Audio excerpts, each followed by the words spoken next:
even talk. I just act like a normal kitten all day.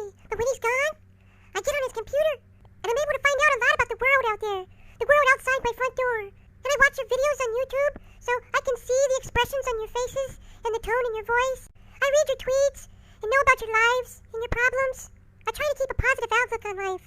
I want everyone to be happy. I just want the people out there watching this video to know. If you're alone and you need a friend, the cute little kitten's always here for you. You can always lean on me. Lean on me when you're not strong, and I'll be your friend. Someone to carry on, so just call on me, brother, when you need a hand. We all need somebody to lean on. I just might have a problem that you'll understand. We all need somebody to lean on. Lean on me. That's right. You can always lean on me, because I love you. My owner's kind of mean. He watches videos all the time, and all I can hear him say is, fake and gay, fake and gay. Doesn't he realize that these are real people that he's saying that to?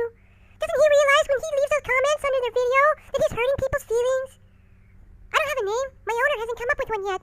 So you just have to call me the cute little kitten for now, because that's what everybody else calls me.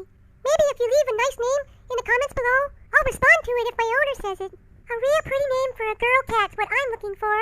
Because everybody's got to have a name. My owner talks about naming me Snowflake or Princess. Someone on Twitter said Isis. That sounds like a real pretty name.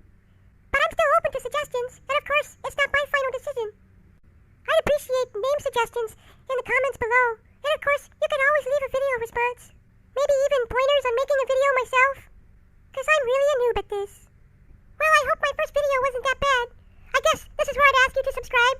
But you don't have to, really. Well, until next time.